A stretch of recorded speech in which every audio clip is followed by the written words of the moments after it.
Assalamualaikum warahmatullahi wabarakatuh. Perkenalkan, saya Khairunida Nurzain dengan NIM 3 digit terakhir 138 dari kelas PM 2024E. Di sini saya akan menjelaskan teorema 8.16, 8.17, 8.18. Nah, yang pertama yaitu teorema 8.16.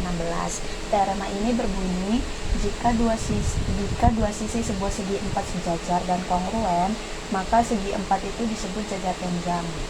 Nah, di sini saya sudah membuat segi 4. Kita jangan terpaku dengan gambarnya, tapi gambar ini itu hanya untuk membantu memvisualisasikan saja.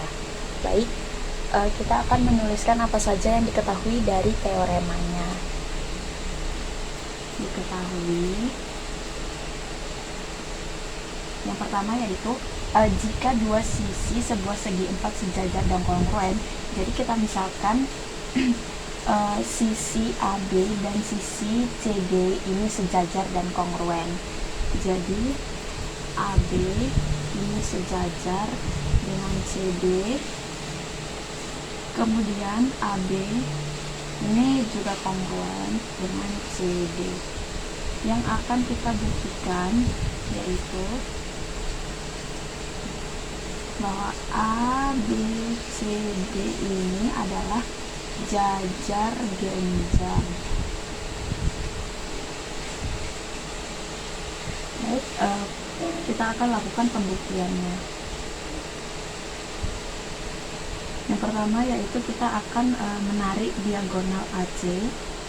Tarik diagonal AC sehingga membentuk segitiga. Kan AC ya, kita tarik dulu, anggap ini garis lurus. Segitiga ABC dan segitiga ADC. Nah, dari yang diketahui bahwa AB ini sejajar dengan CD dan AB ini kongruen dengan CD. Jadi kita akan menunjukkan bahwa AB ini kongruen dengan CD. Nah, kemudian sudut BAC ini kongruen dengan sudut DCA. Ini karena dia adalah sudut dalam berseberangan. BAC dan DCA.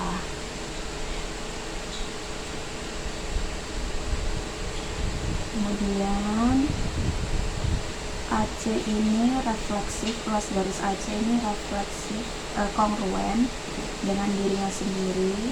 Ini adalah sifat refleksif.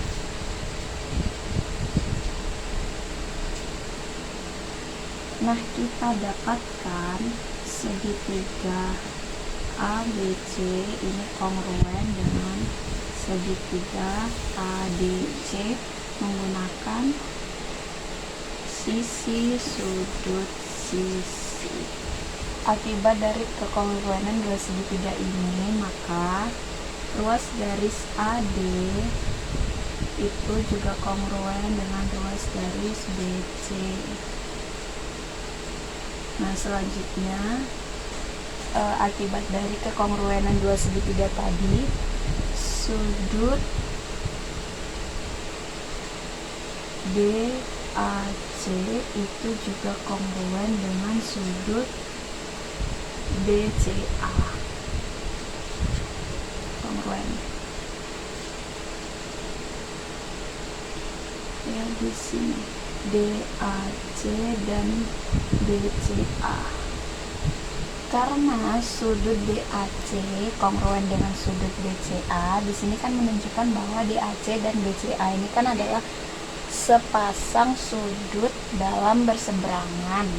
Nah, karena mereka ini kongruen, sudut dalam berseberangan yang kongruen pada garis AD dan BC dengan transversal AC, maka bisa kita simpulkan bahwa AD ini sejajar dengan BC. Nah, tadi yang diketahui kan AD itu sejajar dengan CD dan AD sejajar dengan BC. Menurut definisi jajar genjang, dua sisi yang berhadapan itu sama-sama sejajar. Segi empat dikatakan jajar genjang jika dan hanya jika dua pasang sisi yang berhadapan itu sejajar, maka segi empat tersebut disebut jajar genjang. Maka terbukti bahwa A, B, C, D ini adalah jajar genjang.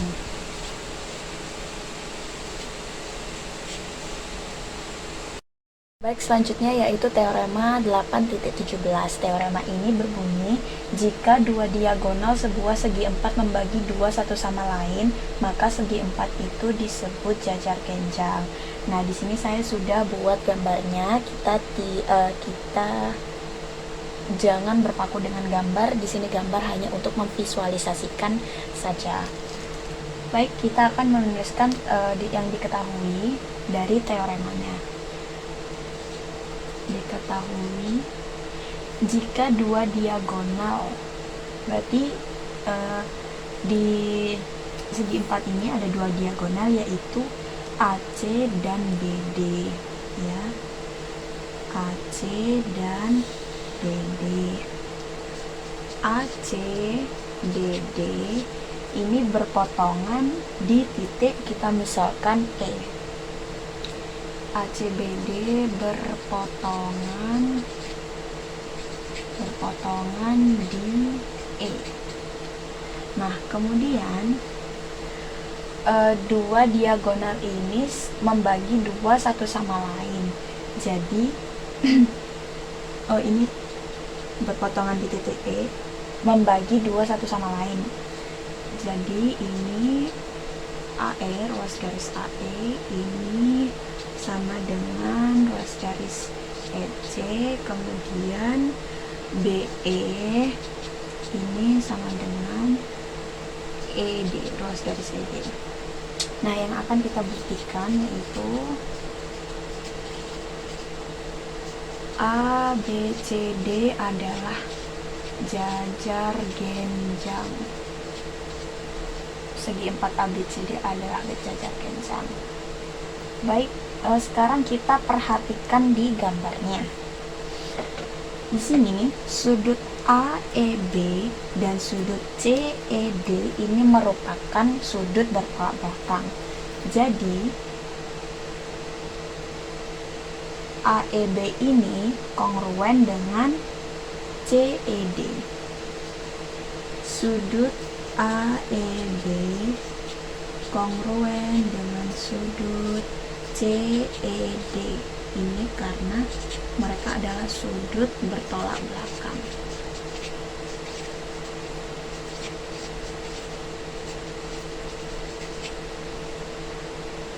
Dan ini kan kongruen, jadi di sini kongruen. Nah, yang diketahui tadi AE, ruas garis AE ini sama dengan ruas garis EC.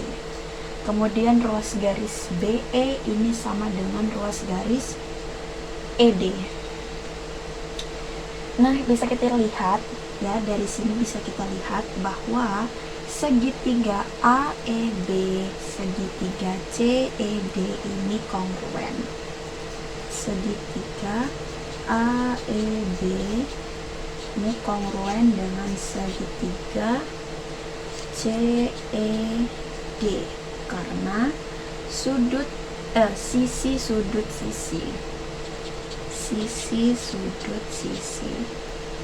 Akibat dari kekongruenan dua segitiga ini, kita dapatkan bahwa ruas garis AB ini kongruen dengan ruas garis CD. Kemudian kita dapatkan bahwa ruas garis AD ini kongruen dengan ruas garis BC.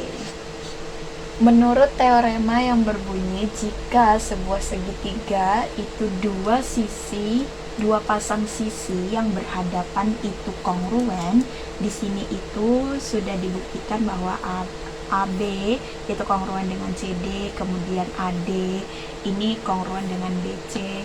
Ini kan saling berhadapan dan juga mereka ini saling kongruen gitu. Jadi segi 4 ini disebut jajar genjang.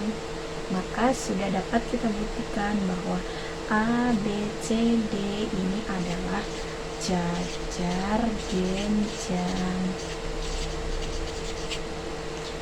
Terbukti. Baik, selanjutnya yaitu adalah teorema 8.18. Teorema ini berbunyi ruas garis yang menghubungkan titik-titik tengah dua sisi sebuah segitiga adalah sejajar dengan sisi ketiga dan panjangnya setengah dari panjang sisi ketiga tersebut. Nah, di sini saya sudah menggambar segitiga ABC. Jadi di sini teoremanya bilang ruas garis yang menghubungkan titik-titik tengah dua sisi sebuah segitiga. Jadi di sini kita ambil sisi AB dan sisi BC. Nah, sisi AB dan sisi BC ini punya titik tengah. Kita beri nama, misal untuk sisi AB kita beri nama titik tengahnya yaitu titik tengah D. Kemudian untuk BC kita beri nama titik tengahnya yaitu E.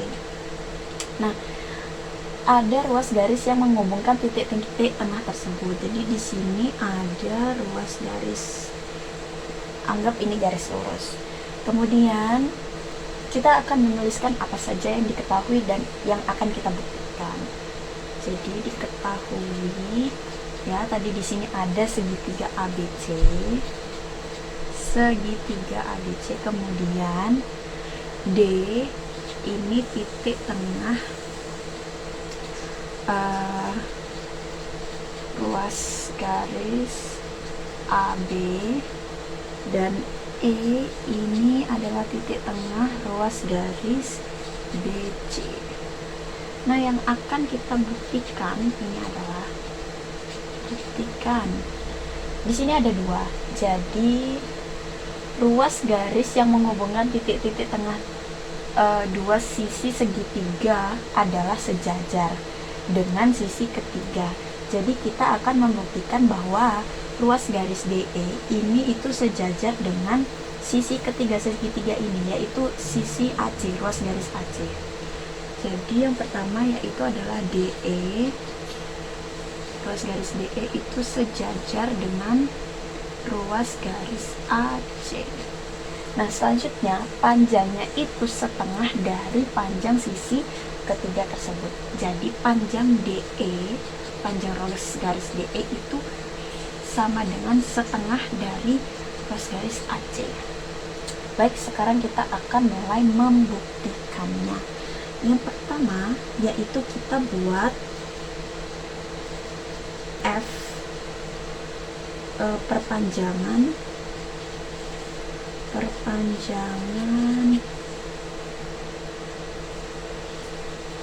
sinar garis DE sehingga ruas garis DE itu sama dengan ruas garis EF. Oke, jadi kita akan buat perpanjangan F ya, buat F perpanjangan. Jadi di sini kita anggap ini garis lurus, misal di sini titik F ya, kita hubungkan. Nah, DE sama dengan EF. Kemudian di sini kan tadi bilang bahwa E adalah titik tengah BC. Nah, karena E adalah titik tengah BC, maka E ini membagi BC 2 sama panjang. Jadi BE, ruas garis BE ini ini sama dengan ruas garis EC. Ini definisi titik tengah. Definisi titik tengah. Selanjutnya yaitu, nah karena BE dan EC ini sama ya, BE, EC. Kemudian kita perhatikan di sini BED dan EFD. Sudut BED dan EFD ini saling bertolak belakang. Maka dari itu kedua sudut ini kongruen. Sudut BED kongruen dengan sudut FEC. Ini karena sudut bertolak belakang. Bertolak belakang. Ya, di sini berkongruen, menunjukkan bahwa kongruen. Hasilnya, akibatnya segitiga BED ini kongruen dengan segitiga FEC. Segitiga BED kongruen dengan segitiga FEC. Karena apa? Sisi sudut sisi. Sisi sudut sisi. Akibat dari kekongruenan dua segitiga ini, maka bisa diketahui bahwa sudut DBE ini kongruen juga dengan sudut FCE. Sudut DBE kongruen dengan sudut FCE. Ya, di sini. Menurut teorema yang berbunyi, jika dua garis dipotong oleh suatu transversal, kemudian sudut dalam berseberangannya itu kongruen, maka dua garis tersebut sejajar. Nah, dua garis itu di sini adalah garis AB dan garis CF. Nah, garis AB dan CF ini dipotong oleh transversal BC.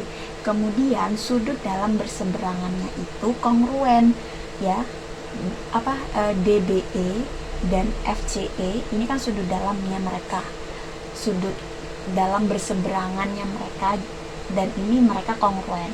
Maka AB dan CF ini sejajar. Garis AB itu sejajar dengan garis CF. Tadi kan yang diketahui D ini titik tengah dari AB. Jadi ruas garis AD ini sama dengan panjangnya sama dengan ruas garis DB. Kemudian dari akibat kekongruenan segitiga BED dan segitiga FEC ini didapat bahwa ruas garis DB itu sama panjangnya dengan ruas garis FC, CF atau FC. Kemudian kita menggunakan sifat transitif. Jadi ruas garis AD ini sama dengan ruas garis FC menggunakan sifat transitif. Nah, dapat kita simpulkan bahwa ADFC ini merupakan jajar genjang. Mengapa? Menurut teorema yang berbunyi, jika dua sisi sebuah segi empat itu sejajar dan kongruen, maka segi empat tersebut adalah jajar genjang. ADFC jajar genjang. Nah, karena ADFC ini adalah jajar genjang, dapat kita tarik kesimpulan bahwa DE dan AC ini sejajar. Ini menurut definisi dari jajar genjang itu sendiri, bahwa segi 4 dikatakan jajar genjang jika kedua sisi yang berhadapan itu sejajar. Maka DE, ruas garis DE ini sejajar dengan ruas garis AC. Nah, tadi langkah awal yaitu kita membuat F perpanjangan DE, sehingga DE ini sama dengan EF. Panjang DE, panjang ruas garis DE sama dengan panjang ruas garis EF. Nah, jadi F ini, maksud saya E ini merupakan titik tengah, karena dia ini membagi DF 2 sama panjang. Jadi DE ini, ruas garis DE ini itu setengah dari panjang DF, ruas garis DF. Karena tadi kita sudah mengetahui bahwa ADFC ini adalah jajar genjang, maka ruas garis AC ini kongruen dengan ruas garis DF. Ini menurut teorema yang berbunyi sisi-sisi jajar genjang yang berhadapan itu kongruen. Jadi AC itu kongruen, ruas garis AC kongruen dengan ruas garis DF. Selanjutnya kita tinggal substitusikan saja. Ya, ini kan DE, AC kan sama dengan DF. Jadi DE, ruas garis DE itu adalah panjang dari ruas garis DE itu setengah dari ruas garis AC. Nah, tadi sudah dibuktikan bahwa DE ini sejajar dengan AC, dan kemudian kita buktikan juga bahwa panjang dari DE adalah setengah dari panjang AC. Maka teorema ini sudah terbukti.